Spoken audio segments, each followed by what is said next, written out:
Fui para Mangaratiba, estou ali auxiliando o pastor na primeira igreja batista de Mangaratiba, o pastor Leonardo, que vocês conhecem, foi daqui.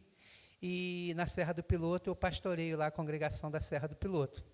Então, é um privilégio muito grande estar aqui com essa amada igreja. Amados, sem delongas, vamos abrir a palavra do Senhor no livro de Gênesis. Gênesis, capítulo 3. Mas nós vamos trabalhar um pouquinho do 1 também. Vamos trabalhar 1 de 26 a 28. Família é algo especial, é a constituição de Deus. Deus ama a família e quer usar a família para resgatar, para restaurar, para redimir esse mundo do pecado. Nós vamos estar lendo aí Gênesis 1, de 26 a 28, e depois o capítulo 3, né, de 1 até o verso 24.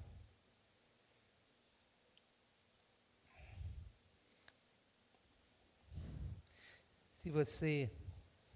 Obrigado, meu irmão.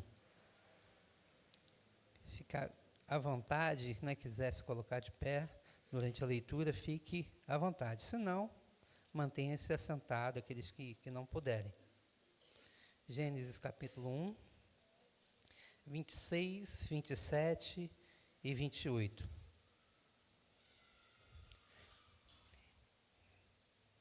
E Deus disse: façamos o ser humano à nossa imagem, conforme a nossa semelhança. Tenha ele domínio sobre os peixes do mar, sobre as aves do céu, sobre os animais domésticos, sobre toda a terra e sobre todos os animais que rastejam pela terra. Assim Deus criou o ser humano. A sua imagem, a imagem de Deus o criou. Homem e mulher os criou. E Deus os abençoou e lhes disse: sejam fecundos, multipliquem-se, encham a terra e sujeitem-na. Tenham domínio sobre os peixes do mar, sobre as aves do céu e sobre todo o animal que rasteja pela terra. Vamos parar aqui, né? Depois a gente lê o capítulo 3. Vamos orar ao Senhor. Deus querido, essa é a hora do Senhor agir. Eu estudei, eu li, eu meditei, mas é o momento do Teu Espírito, Senhor, aplicar a Tua palavra nos nossos corações.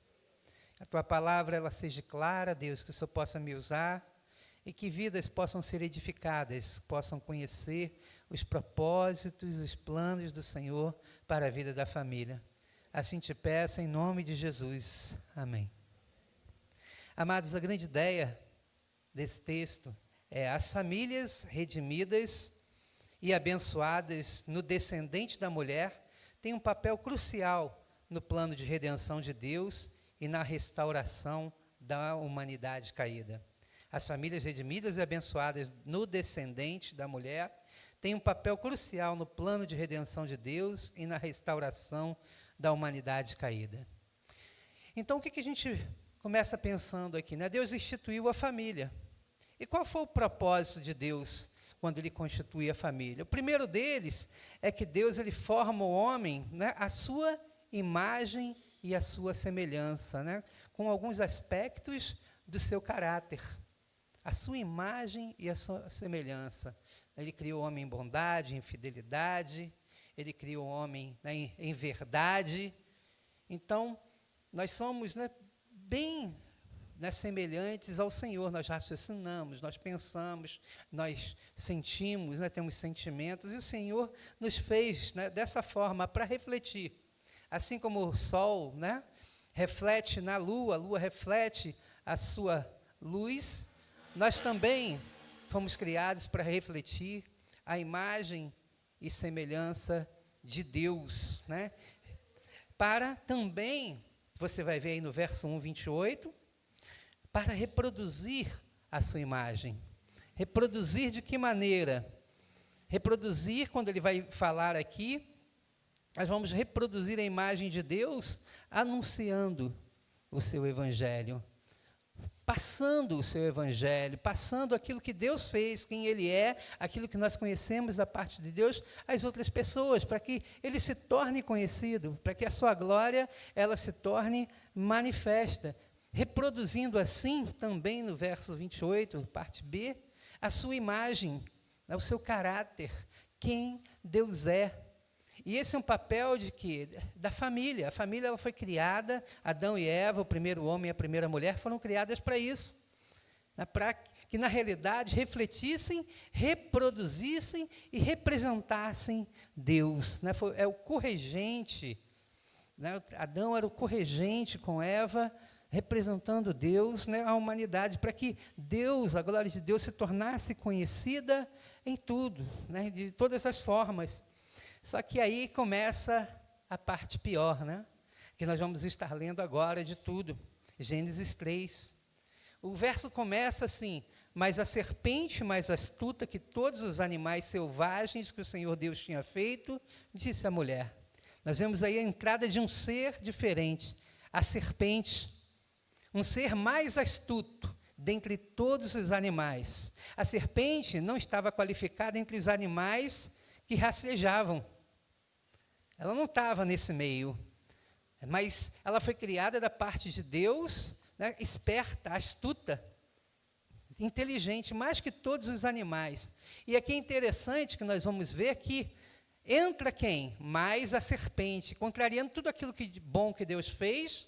Agora entra um ser, né, ali, e está ali também a serpente como criação de Deus, esperta, astuta, sim. E esse ser que invade ali, que vem conversar com a mulher, ele toma posse da serpente.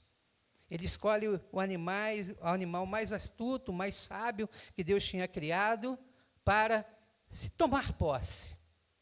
Quando a gente vê alguns textos da Bíblia, principalmente, você já ouviu aquela passagem em Lucas do endemoniado gadareno, que aquele homem tinha uma legião de demônios, né? Uma legião de demônios, seres espirituais do mal incorporados nele. Isso é algo que deve nos chamar a atenção, né? O poder do inimigo, o poder de Satanás de tomar posse de o corpo de uma pessoa. Quando a gente vai lembrar de Gênesis também, quando Moisés ali está sendo chamado, né, para se apresentar diante de Faraó, nós vamos ver que o poder de Satanás, quando ele lança o seu cajado em terra, né, e ele se torna numa serpente. Mas o que os magos vão fazer? Eles também lançam os seus cajados e elas também se transformam em serpentes. Se eu não me engano, eu não sei se é na praga das rãs ou na praga dos piolhos, que eles vão parar de repetir os sinais que Arão e Moisés estavam fazendo da parte de Deus, dizendo, vamos parar porque isso é coisa de Deus. Então, só para chamar a nossa atenção do que o inimigo pode fazer. Pode fazer com um animal e pode fazer com uma pessoa. Ele tem poder de se apossar de uma pessoa que não está, né, sujeita, não está no controle de Deus. Apesar que aí no Éden, né, a serpente ela foi criada, inteligente, Satanás veio através dela.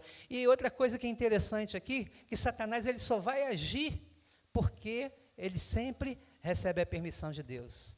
Ele é sujeito a Deus, ele não pode fazer nada que seja diferente disso, de estar se apresentando a Deus e pedir permissão. Eu creio que Deus tinha um propósito em tudo isso. A gente não sabe qual é o propósito claramente, mas Deus permitiu.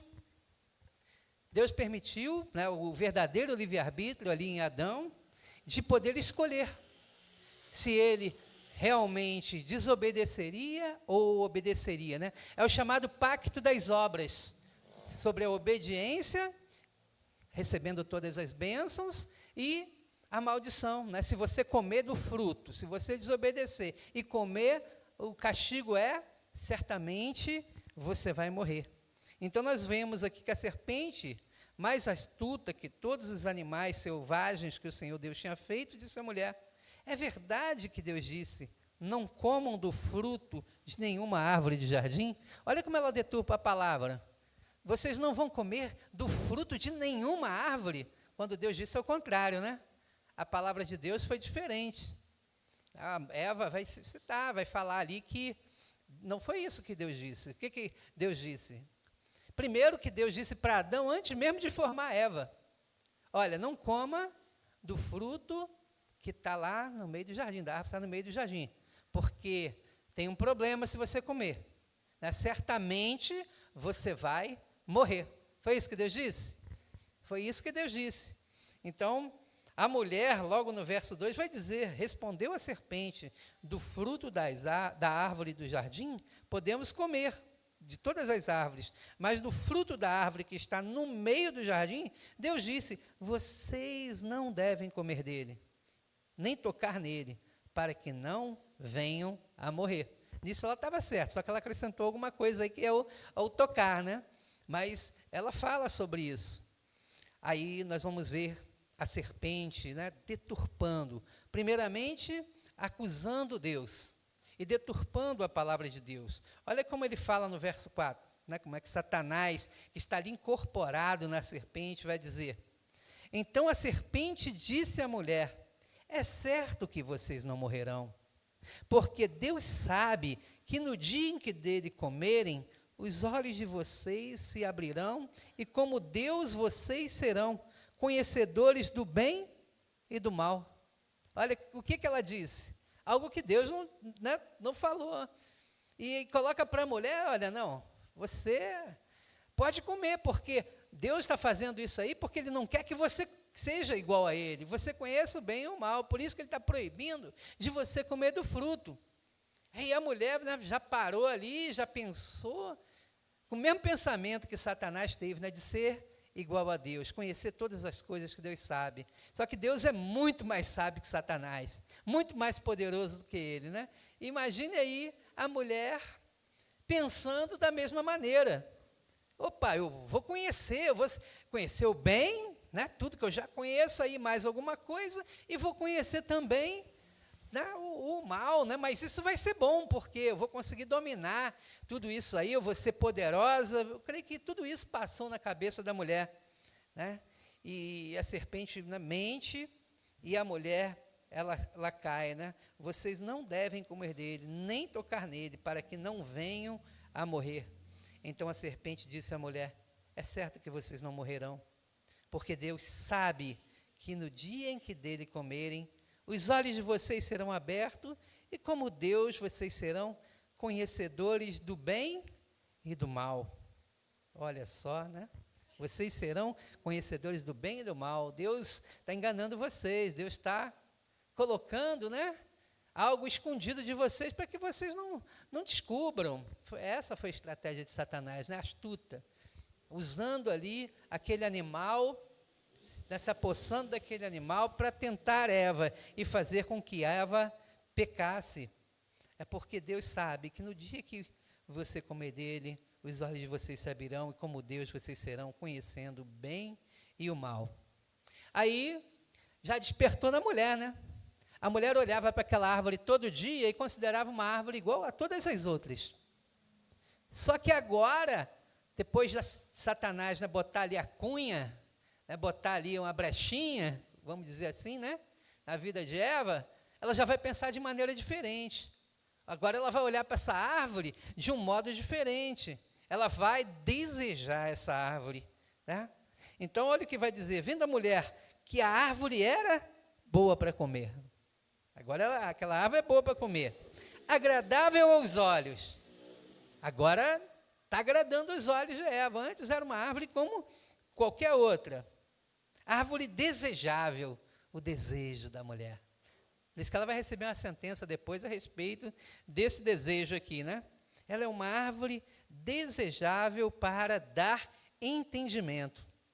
Ela toma do seu fruto, come e deu também ao seu marido e ele comeu. Outro ponto ali, né, interessante é que Adão estava próximo. Adão estava ali junto com a mulher. Aquele que recebeu a responsabilidade de cuidar de todas as coisas de Deus, principalmente de guardar e obedecer a palavra, aquele que era o sacerdote, aquele que tinha que cuidar da mulher, ele falha, ele se torna omisso, ele não cumpre o seu papel de homem em proteger a sua família, deixou o inimigo chegar, conversar com a mulher, estava ali, com certeza, ouvindo tudo, e permitiu, né, sendo omisso, permitiu que a mulher comesse, e ele também comeu, né, ele também desejou. Opa, isso aí também é bom, eu vou comer, já que a mulher comeu, eu vou comer também, né? Aí comeu do fruto que Deus não disse para não comer. Verso 7 vai dizer, então se abriram os olhos de ambos. Interessante isso, né? Então se abriu os olhos de ambos, se abriram, e percebendo que estavam nus, costuraram folhas de figueira e fizeram cintas para si. Coisa interessante, né? Olha o que eles vão perceber, coisa que eles não percebiam antes. Eles estavam nus e não sentiam vergonha, não sentiam medo, não havia vergonha. Eva e Adão, né, os dois ali juntos, homem e mulher, e não sentiam vergonha. E agora, eles sentem vergonha, eles olham para eles e sentem vergonha. E o que eles vão fazer? Eles vão procurar um paliativo, né? Eles vão tirar folhas, colocar as folhas para cobrir a sua nudez, porque eles sabiam que Deus sempre vinha para conversar com eles. E agora, Deus ia ver a nudez deles, ia reconhecer que eles estavam nus, e isso causou uma grande vergonha, né? Isso aqui já é efeito do pecado, da desobediência que eles estão cometendo. Então os olhos de ambos se abriram, e percebendo que estavam nus, costuraram folhas de figueira e fizeram cintas para si. Alguns comentaristas, né, dizem que foi um meio deles tentarem se relacionar novamente com Deus, né? Foi aqui a criação da religião, né? Um modo humano do homem tentar se achegar a Deus por si próprio, pelas suas obras, por aquilo que ele faz, ele tentar novamente ter relacionamento com Deus. Mas Deus vai dizer para ele, Adão, não é dessa maneira, não é dessa forma, é pela minha graça que vocês vão poder voltar. Então os olhos de ambos se abriram, e percebendo que estavam nus, costuraram folhas de figueira e fizeram cintas para si. Ao ouvirem a voz do Senhor Deus, que andava no jardim quando soprava o vento suave da tarde, homem e mulher se esconderam da presença de Deus entre as árvores do jardim. E o Senhor Deus chamou o homem e lhe perguntou, onde está? Interessante aqui que no hebraico, né, não é ouvir a voz, né, no original é ouvir os passos. Então eles tinham todos os dias a visita de Deus, Deus os visitava, estava com eles. E agora eles ouvindo os passos, o que eles fazem? Eles se escondem de Deus. O homem se escondendo, né, do seu Criador, do seu Senhor, como se ele pudesse fazê-lo, né, ao fazer algo e depois manter esse algo, manter aquilo que ele fez escondido. E aí a gente olha para a gente, né, que muitas das vezes a gente também é igual, né? A gente tenta fazer da mesma forma, quando a gente vê que a gente faz alguma coisa de errado, principalmente as nossas crianças, né? Quando faz alguma coisa de errado, bota a mãozinha para trás, esconde. Aí você pergunta, o que é isso que está escondido? Aí ela fica com aquela carinha, né? Estica a mãozinha, mostra, você pegou aquilo que não devia, eu falei para você não pegar, né? Você não é fácil, não. Mas é a realidade, e às vezes nós, como adultos, fazendo as mesmas coisas. Muitas das vezes nós queremos conhecer coisas. Aí eu falo com os nossos jovens, com os nossos adolescentes, e até mesmo com alguns adultos que muitas das vezes são imaturos. Às vezes nós queremos ultrapassar os limites de Deus. Às vezes nós queremos chegar e pegar coisas que não são nossas, tocar em coisas que não são nossas, e viver coisas as quais Deus disse para a gente assim, olha, não pode. Você pode tudo, mas menos isso aí é pecado. Isso que você está fazendo é pecado. E a gente, às vezes, age assim, da mesma forma como eles fizeram, né? Eles ouviram a voz, ouviram os passos do Senhor, que andava no jardim, quando soprava o vento suave da tarde, homem e sua mulher, e se esconderam da presença do Senhor Deus. Quanta gente está se escondendo do Senhor Deus? Quanta gente está com vergonha de participar de um culto novamente, de encarar um irmão olho no olho, de confessar o seu pecado, de falar aquilo que está acontecendo com a sua vida para que ele seja perdoado, e sente vergonha, às vezes, de estar na presença do Senhor. Cada vez vai dando desculpa e vai se afastando cada vez mais do Senhor. Então, eles se esconderam da presença do Senhor Deus entre as árvores do jardim. E o Senhor Deus chamou o homem e lhe perguntou: onde você está? Deus sabia, né? Ele é onisciente, onipresente, onipotente. Mas aqui ele começa a demonstrar sua graça, o seu favor, a sua misericórdia sobre a vida do homem que é pecador. E o homem responde, né? Deus esperava que ele viesse, falasse tudo aquilo que Deus gostaria de ouvir da sua boca, mas ele dá desculpa. Ouvi a tua voz no jardim, e porque estava nu, tive medo e me escondi. Consequência do pecado, né? O medo. Medo e depois se esconde. Algo interessante que a gente tem estudado lá no livro de Francis Frangipane, eu acho que vocês já estudaram aqui também, é sobre o apóstolo Pedro. Sobre que Pedro foi um homem muito corajoso. Jesus disse que o galo cantaria 3 vezes. Antes que o galo cantasse 3 vezes, ele o negaria. E ele negou a Jesus. E chorou amargamente. Mas interessante que quando ele estava ali no Getsemane, vocês lembram que ele pegou a sua espada e cortou a orelha do servo Malco? Coragem. Mas algo aqui essencial que eu e você podemos aprender, que nós podemos ter toda a coragem, toda a força, confiar no nosso trabalho, confiar em nós mesmos, na nossa força, do nosso braço. Mas tem uma coisa que a gente nunca vai poder lutar e vencer, sem Jesus, é lutar contra Satanás. Se você lutar contra Satanás, você vai perder sempre. Por quê? Ele era um querubim, um anjo que servia diante de Deus, do mais alto escalão dos querubins. Ele é mais antigo, do que tudo que você pode imaginar. Ele foi criado na eternidade, antes da fundação do mundo, ou ali nos primeiros dias da criação, quando foram criados céu e terra, tudo que foi criado em cima do céu e tudo que foi criado embaixo da terra. E a gente não tem, querido, não tem como lutar. Não tem como lutar. Porque quando a gente tem uma área escura, trevas, quando a gente está em pecado, que a gente deixa Deus de lado e vai lutar por nós mesmos, o que acontece? A gente sempre vai ser derrotado.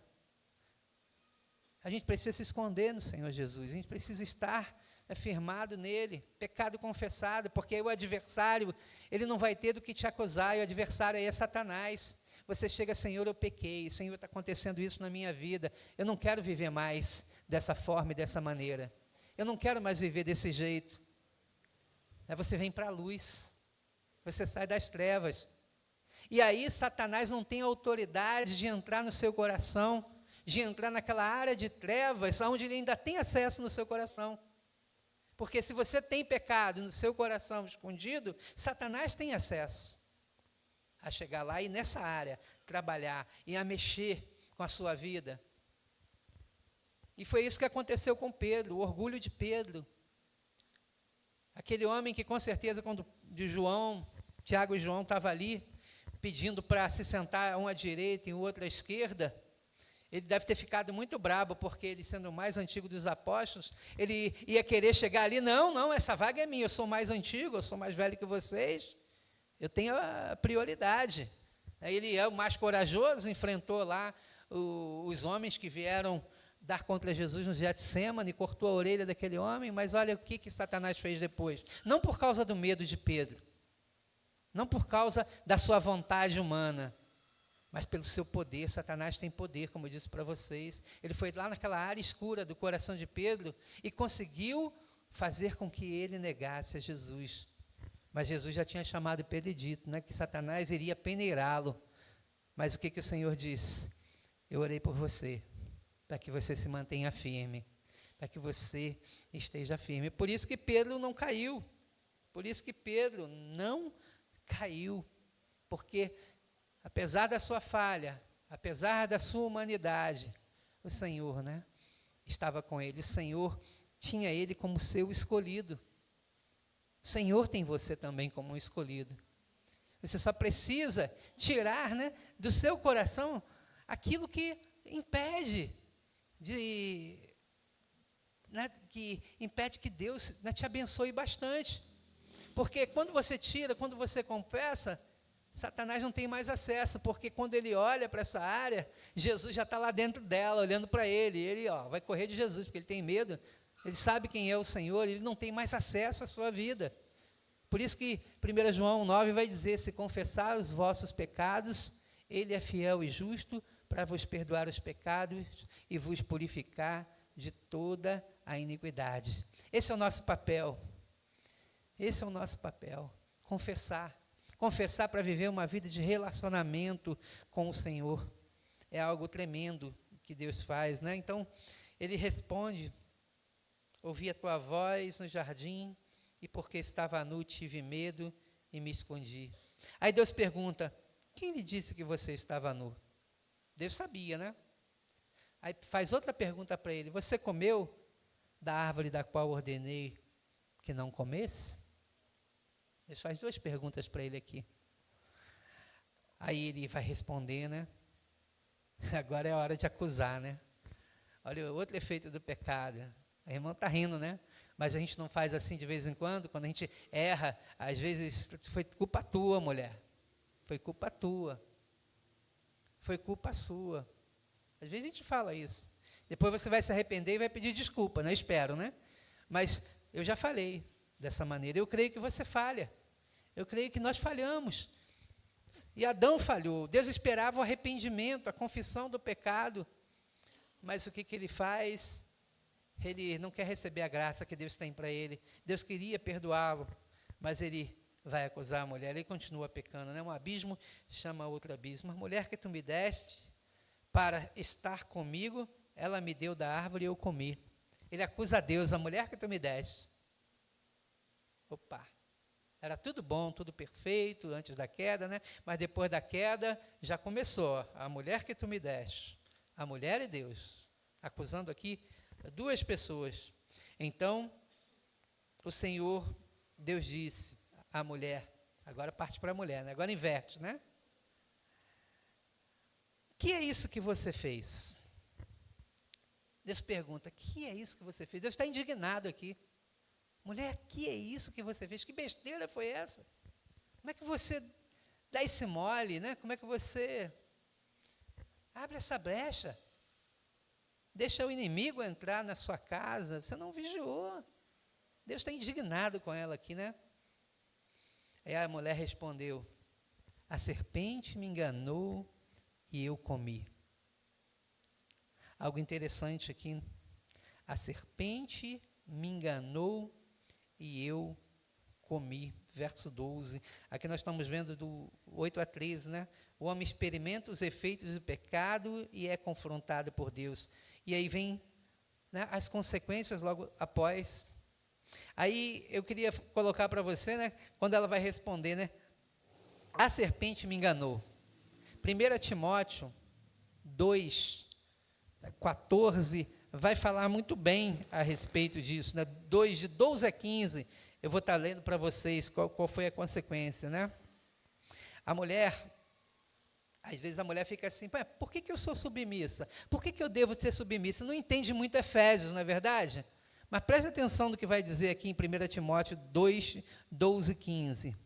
A mulher, o apóstolo Paulo dizendo, a mulher aprenda em silêncio com toda a submissão, e não permito que a mulher ensine nem exerça autoridade de homem. Esteja, porém, em silêncio, porque primeiro foi formado Adão e depois Eva. E Adão não foi iludido. Adão foi um banana. Adão foi omisso. Adão ficou ali parado ouvindo. Ele não foi iludido, mas a mulher sendo enganada. A mulher foi enganada. Caiu em transgressão. E aqui vem a parte gostosa, né? Eu não poderia deixar de dizer para as mães aqui que vem uma parte gostosa aqui, né? Todavia, se preservada através de sua missão de mãe. Dia das Mães hoje, né? Olha que papel importante que você tem, mulher. Olha que papel importante. Adão foi iludido, mas a mulher sendo enganada caiu em transgressão. Todavia será preservada através de sua missão de mãe, se ela permanecer em fé e amor e santificação com bom senso. É o papel da mulher ser submissa. E o que nós temos visto nos dias de hoje? A mulher querendo tomar o lugar do homem na sociedade, querendo fazer trabalho braçal, querendo usar roupas como de homens, não é verdade? Querendo até ter relacionamentos, né, com o mesmo sexo, com outra mulher. São efeitos de quê? Do pecado. São consequências que nossos jovens estão vivendo, na ideologia, nas escolas, tantas coisas, que nossas famílias estão sendo agregadas, em um alerta para os nossos jovens. Olha só o que a palavra de Deus diz.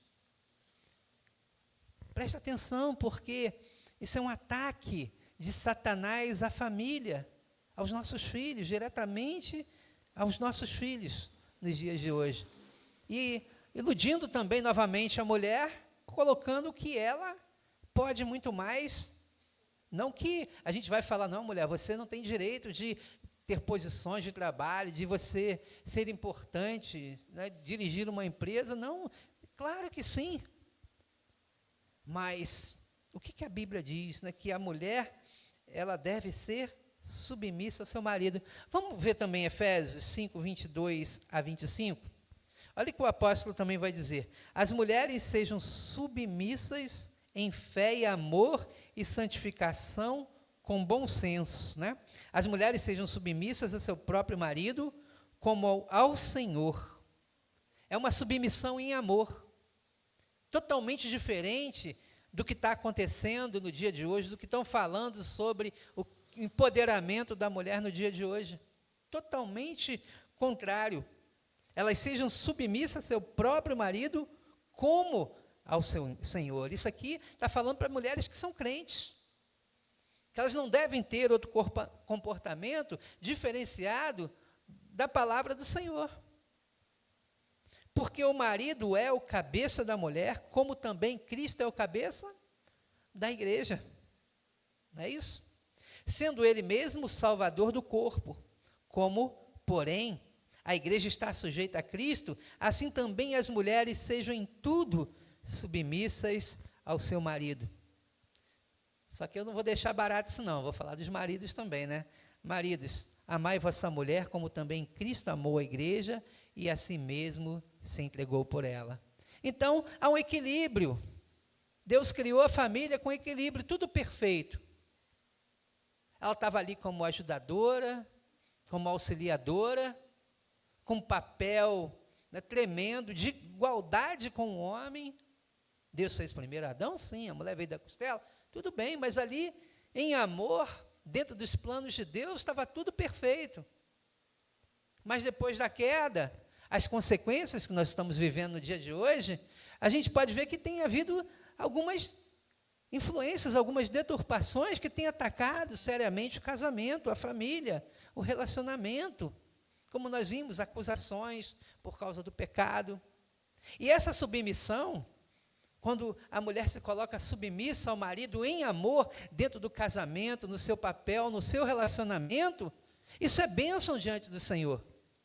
Porque o seu marido vai amar a sua mulher, sendo um servo do Senhor. Ele vai respeitar, ele vai cuidar, e ele vai fazer essa segunda parte, ele vai dar a sua vida por ela. Então ninguém sai perdendo. Os dois são um só corpo. Não foi isso que Deus disse? Deixará o homem seu pai e sua mãe, apegar-se-á a sua mulher, e serão ambos uma só carne. É como a gente fala, né? Duas cabeças que pensam diferente e um só corpo. Deus tem plano perfeito, né, para a família, para o casamento, para o relacionamento, para os filhos. Deus fez tudo perfeito. Só que após a queda, nós vamos ter que sofrer as consequências por causa da desobediência de Adão. E por causa, muitas das vezes, da nossa própria desobediência. Nós vamos ter que pagar o preço, né, desse juízo de Deus sobre a vida do homem, mas é um juízo gracioso. É um juízo, né, que traz graça sobre a nossa vida, que nos traz continuidade de vida. Não é para nos destruir, se nós andarmos com o Senhor, se nós fizermos a sua vontade, se formos obedientes a Ele, nós seremos abençoados, totalmente abençoados. Nós participaremos das suas promessas. E aqui nós vemos, né, essa ação. Então, ele vai dizer aqui, no verso 26, e Deus disse, no verso 22, então o Senhor disse,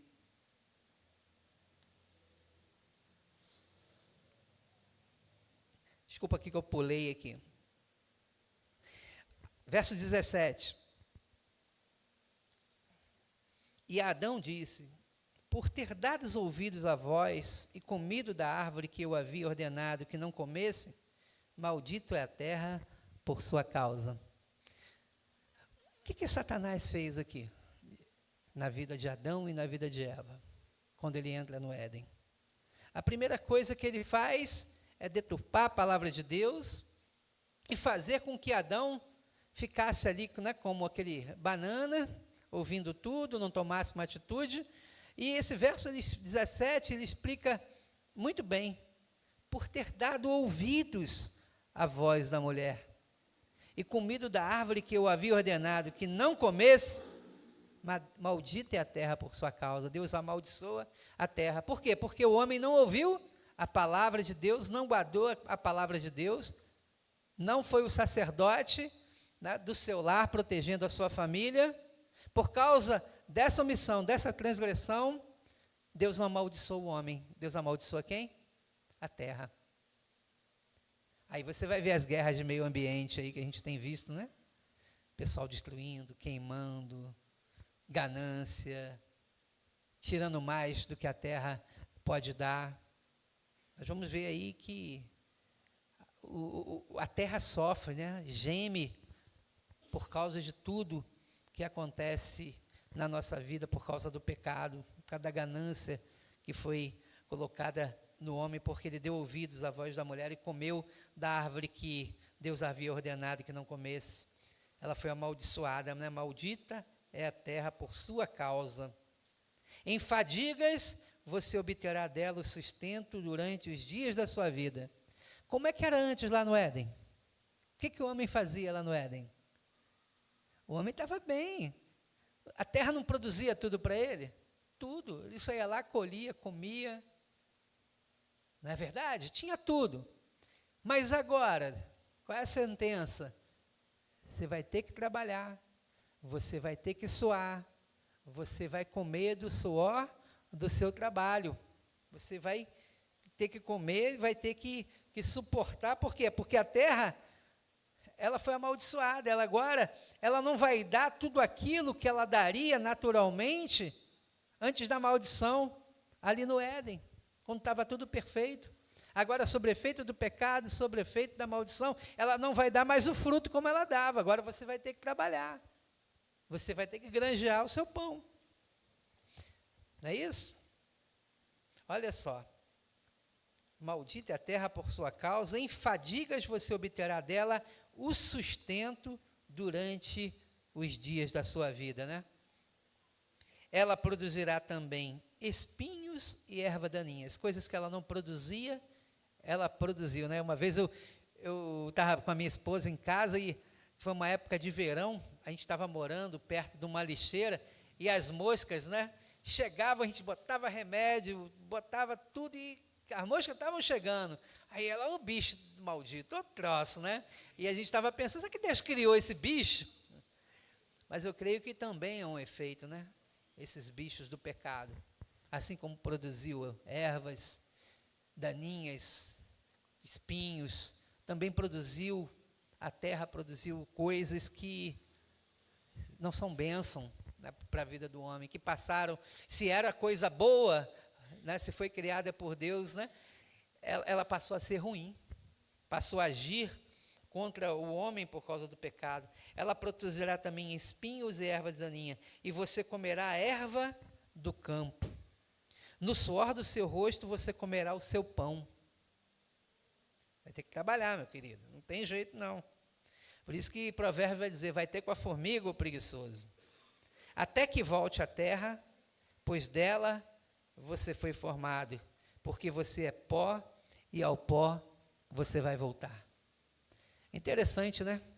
Deus está dizendo para ele assim, tá vendo? Você tinha tudo era perfeito. Por que você foi desobedecer? Você não é nada, você é pó, você foi formado do pó.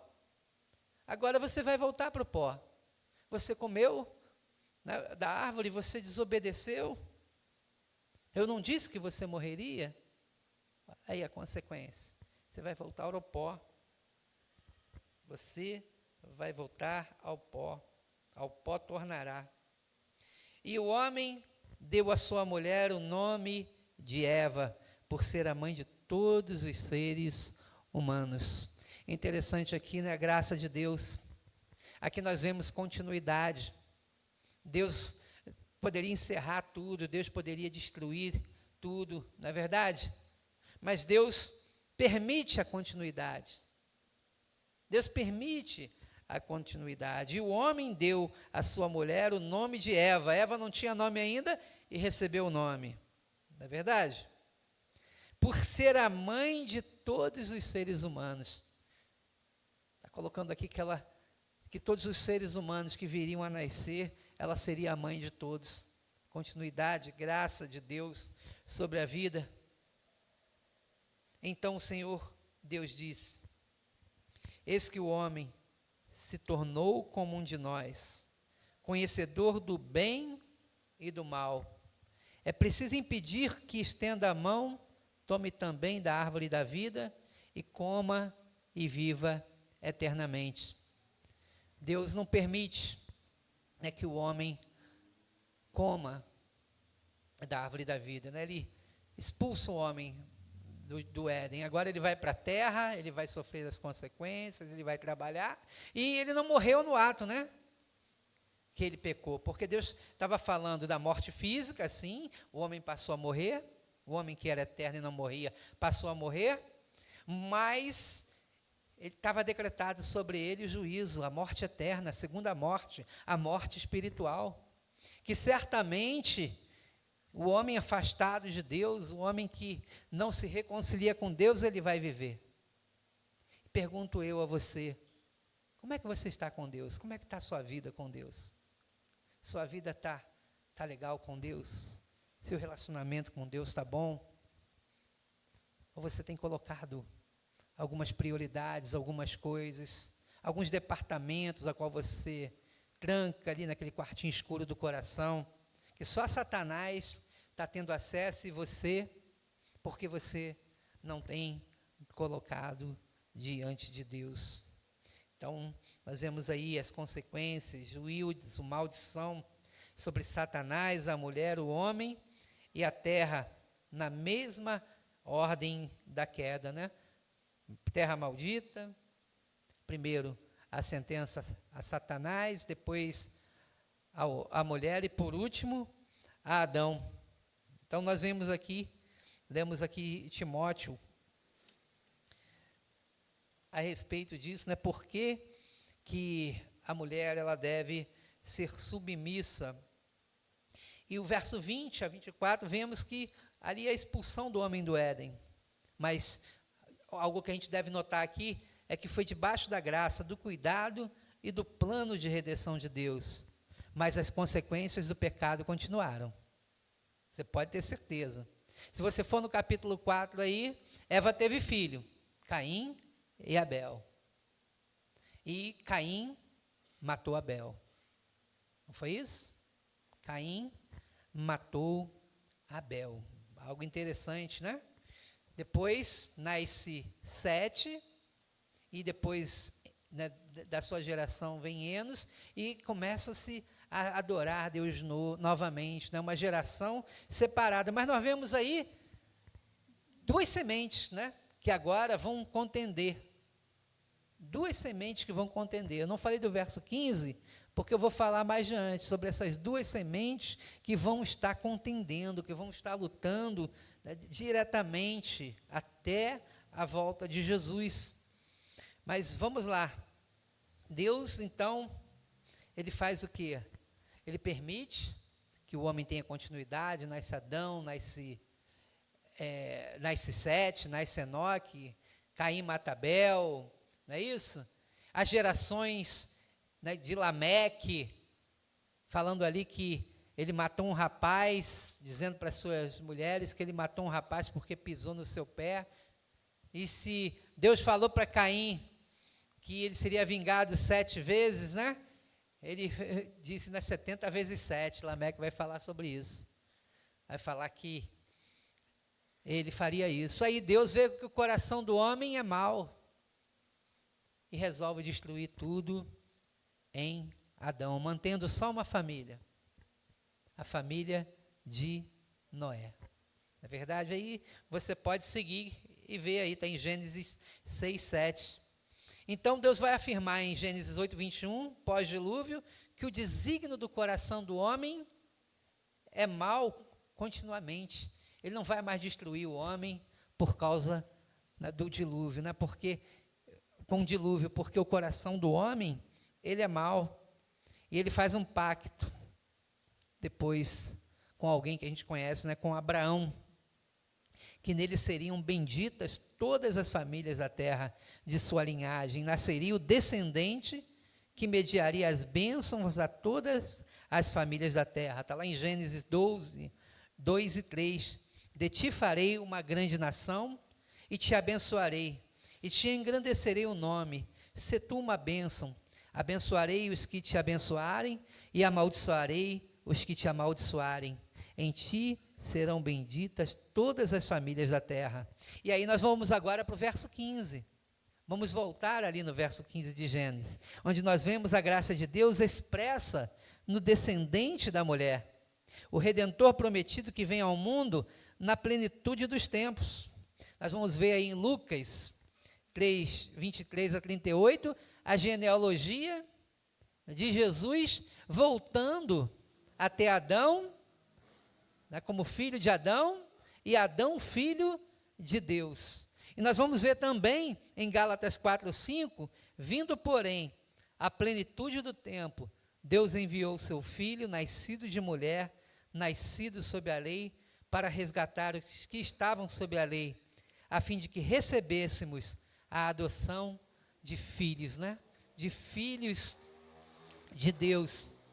Nós vemos aqui em Gênesis 15, 3,15, o relato de que, nesse juízo, Deus providenciou graça, quando ele diz: porém, inimizade entre você e a mulher, entre a sua descendência e o descendente dela. Está falando aqui de um descendente, de uma pessoa que nasceria da descendência da mulher.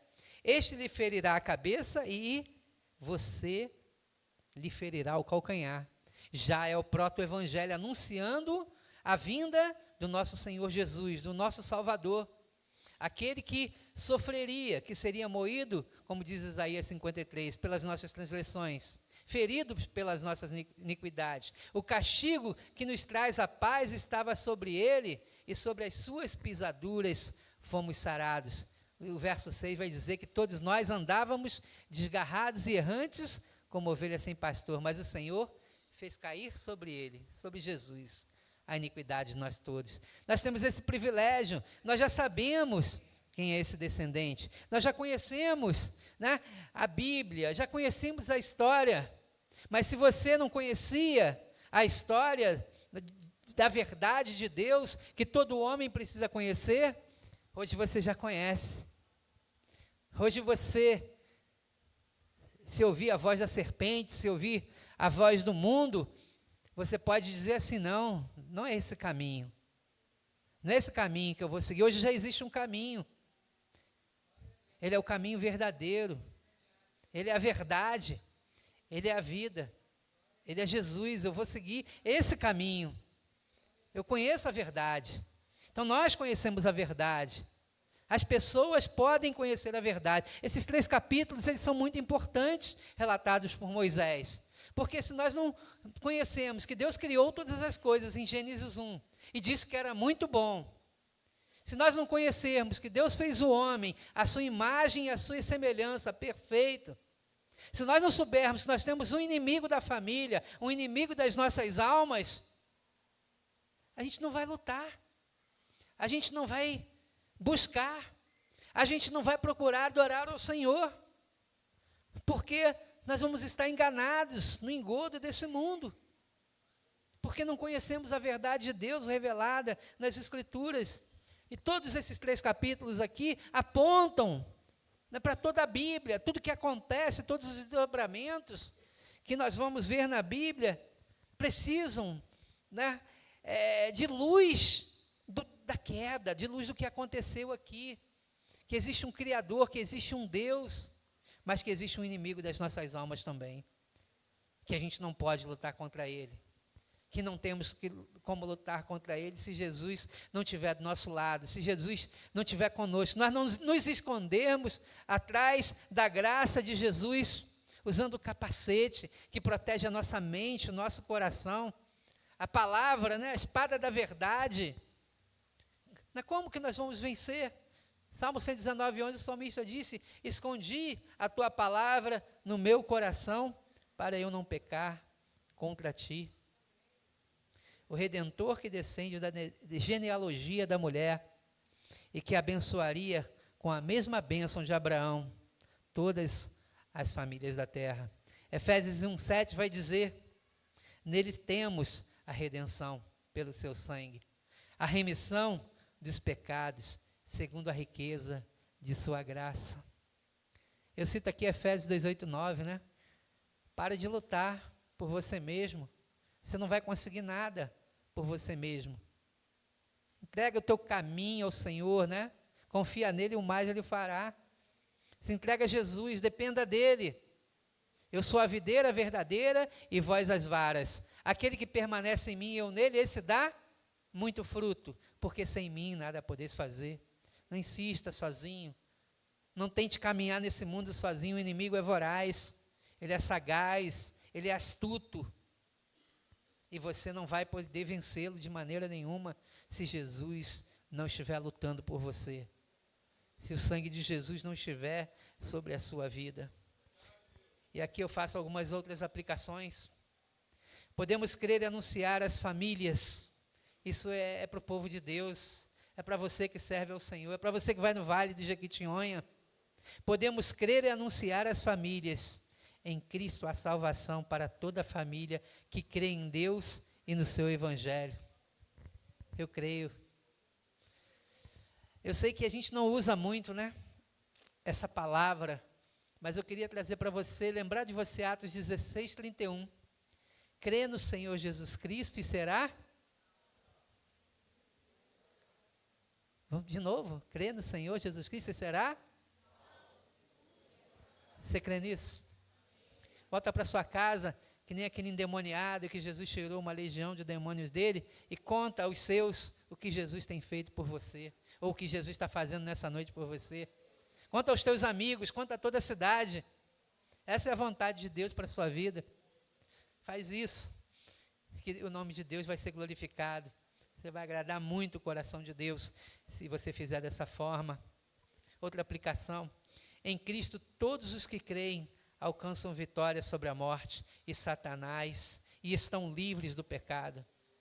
Apóstolo Paulo vai dizer que agora nenhuma condenação há para os que estão em Cristo Jesus, que não andam segundo a carne, mas andam segundo o Espírito. Seus pecados estão confessados, não tem mais área escura, não tem trevas no coração aonde Satanás tem acesso. Mas eu quero dizer, se você tem caído, ou você cair, você está João 9 de novo, né? Você pode confessar seus pecados, porque Ele é fiel e justo, Ele tem graça para você. onde abunda o pecado, superabunda a graça. Você tem a oportunidade de confessar e abandonar, de se arrepender e de viver de maneira diferente, porque Deus, Ele faz assim. Ele ama você. Ele veio buscar e salvar o que se havia perdido. Pois Ele levou os nossos pecados sobre o madeiro, fazendo-se maldição em nosso lugar. O descendente veio ao mundo, tomando o nosso pecado sobre ele, no madeiro, e pagando o preço para a liberdade da família de Deus e da reconciliação com Ele. Isaías 53, 6, já recitei para você, né? Todos nós andávamos desgarrados e errantes como ovelhas sem pastor, mas o Senhor fez cair sobre Ele a iniquidade de todos nós. Ele nos substituiu. Ele veio, tomou o nosso pecado sobre Ele e nos deu a sua justiça. Somos justificados. Somos pecadores, sim, ainda nessa carne, mas somos justificados, regenerados pelo Espírito de Deus, e não tem acusação, porque quem nos justifica é Deus, é o próprio Jesus, diante do Pai. Não há acusação. 1 Coríntios 15, 54 também vai dizer: tragada foi a morte pela vitória. 55, onde está, ó morte, a tua vitória? Onde está, ó morte, o teu aguilhão? O aguilhão da morte é o pecado, e a força do pecado é a lei. Mas Cristo obedeceu toda a lei, e Ele, sendo justo, nos justifica.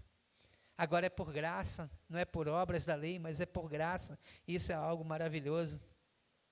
Terceira aplicação: em Cristo, a regeneração para a família. E nele somos feitos novas criaturas. 1 Pedro 1,3. Bendito Deus e Pai de nosso Senhor Jesus Cristo, que segundo a sua muita misericórdia, nos regenerou para uma vida de esperança mediante a ressurreição de Jesus Cristo dentre os mortos. Será que Nicodemos já tinha conhecimento desse versículo? Ele queria nascer de novo, né? O que eu tenho que fazer? Eu tenho que entrar na barriga de minha mãe e nascer de novo? Ele disse: não, é necessário que você nasça da água e do Espírito. E nós temos esse privilégio de conhecer essa palavra e poder obedecer essa palavra, não é verdade? E ainda tem 2 Coríntios 5,17, que fala que assim, que se alguém está em Cristo, oi? Nova criatura é, né? As coisas velhas, e eis que tudo se fez novo. É novidade de vida, é abandono do pecado, é o evangelho que Jesus veio pregando: arrependei-vos e crede no evangelho. É crer, é confiar, é viver dia a dia a palavra de Deus, né? Não é ter só Jesus, não, eu tenho Jesus como meu Senhor, meu Salvador, mas ter Jesus como seu Senhor, dominando, né? E se entregando a sua vida dia após dia, vivendo o evangelho dia após dia, obedecendo dia após dia, todo dia, né? Como disse alguém já, né? Pregando o evangelho para você mesmo viver, saindo de casa, obedecendo, estando ligado com Deus, né? Cuidando, né? Para que você não escorregue, porque você é um ser humano ainda, carnal, mas dependente da graça de Cristo, dependente, né, do seu amor maravilhoso revelado na cruz por você. Quarta aplicação: em Cristo estamos livres da ira vindoura de Deus. 1 Tessalonicenses 1,10 vai dizer: e para guardardes dos céus o seu Filho, a quem Ele ressuscitou dentre os mortos, Jesus, que nos livra da ira vindoura. Já não tem mais ira, já não tem mais guerra com Deus. Agora aquele que era inimigo é amigo, agora tem paz. Jesus, né, nos traz a paz com Deus, nos reconcilia com Deus. Isso é algo maravilhoso.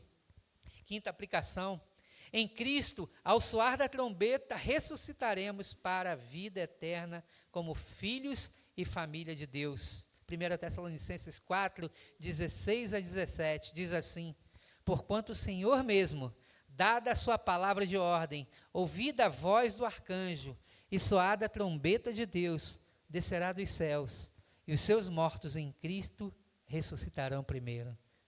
Aqueles que creem em Cristo, aqueles que morreram na fé, que perseveraram, vão ressuscitar primeiro. E o verso 17 vai dizer: e depois nós os vivos, caso acontecer do arrebatamento, né? conosco. Os que ficarmos seremos arrebatados juntamente com eles entre nuvens para o encontro do Senhor nos ares. E assim estaremos para sempre com o Senhor. Filhos como o nosso Pai, adotados por causa da obra do seu Filho primogênito Jesus, que veio ao mundo dar a sua vida por nós. Tudo é por Ele, né? Toda a glória é para Ele, toda a honra, todo o louvor. Porque se Ele não viesse ao mundo, nós estaríamos perdidos por causa de Jesus Cristo. Isso é algo maravilhoso. Sexta aplicação. Mesmo em meio ao pecado e o mundo, podemos ver a graça redentora de Deus sobre as famílias para salvá-las. O pecado, ele trouxe consequências para a família. Morte, separação, medo, vergonha. Não trouxe? Trouxe tudo isso. A gente muitas das vezes vive isso, sente medo. Mas Cristo, ele traz regeneração e vida plena. Uma vida que mesmo em meio a esse mundo, aqueles que creem, podem ter a certeza e a esperança que Ele cumpre as suas promessas, que Ele vai voltar para nos buscar e que nós vamos viver na eternidade com Ele, livre de todo esse pecado. Ele não vai mais nos alcançar, não vai mais alcançar você, não vai mais alcançar a sua família. Isso é algo tremendo.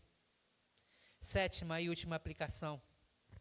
As famílias que conhecem a Jesus como Senhor e Salvador têm a tarefa de levar o Evangelho a todas as famílias da terra. Ser bênção às outras famílias e gerações, cumprindo o seu plano de redenção, né, o plano de redenção de Deus, até que Jesus venha. E quem Deus quer usar para isso? A sua igreja, você que está aqui, você que já entregou a sua vida para Jesus, não só como seu Salvador, mas que já entregou a sua vida para Ele como Senhor. E a você também que pode estar aqui hoje ouvindo essa palavra, Jesus também quer usar você. Não é à toa que você está aqui para ouvir essa palavra, para você conhecer essa verdade e para saber que você precisa viver de maneira diferente, que você precisa se arrepender dos seus pecados e que você precisa viver para esse Jesus que veio ao mundo e deu a sua vida por você. Concluindo essa mensagem, eu quero concluir ela com uma pergunta. Você já se deu conta que não pode mais fugir de Deus e nem lutar sozinho contra o inimigo e contra o pecado? A sua ficha já caiu? Que você não pode mais fugir de Deus e lutar contra o inimigo e contra o pecado sozinho, sem Jesus? Se você está fazendo isso, você sabe que você vai perder. Você não vai conseguir os seus objetivos. Você não vai conseguir vencer. Você vai viver só essa vida aqui, mas você vai perder uma vida eterna. Sabe por quê? Porque Deus fez você para refletir a sua imagem aqui nessa terra, seu caráter, para reproduzir a sua glória às outras pessoas. E Deus te fez para ser um representante às outras gerações, né, desse Deus maravilhoso, da sua salvação, do seu perdão.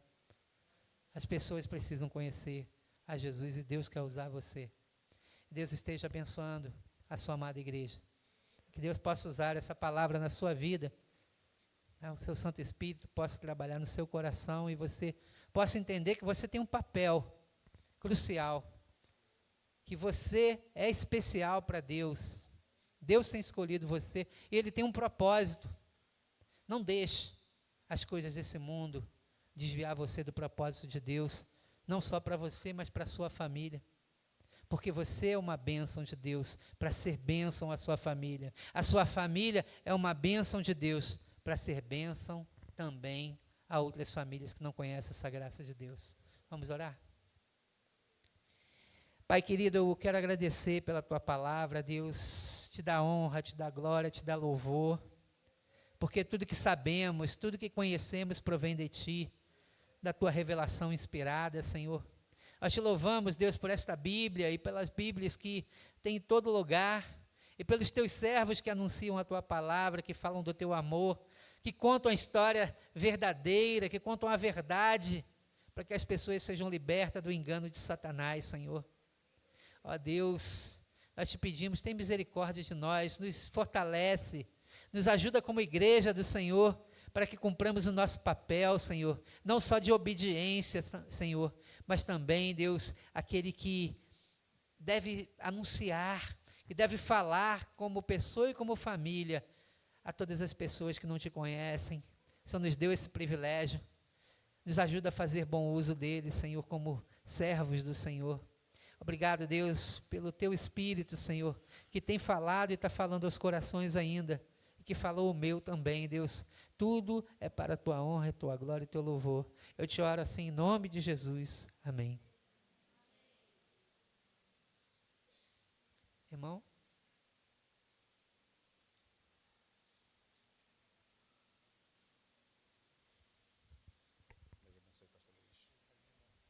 Como que Deus faz, né, irmãos? Nós começamos lendo aqui Levítico 26, onde a gente aprendeu o que acontece quando a gente obedece ao Senhor e o que acontece quando a gente não obedece ao Senhor. E o início da palavra do pastor Luiz foi: tudo de ruim que acontece conosco, que aconteceu com Adão e Eva lá no Jardim do Éden, foi por causa da desobediência. Então seremos mais obedientes ao Senhor, porque apesar da nossa desobediência, nós temos um Deus, nós temos um Pai, que deu o seu Filho unigênito, para todo aquele que nele crê, não morra, não pereça, mas tenha vida eterna. Amém, irmãos? Com uma oração silenciosa está encerrado o culto de hoje.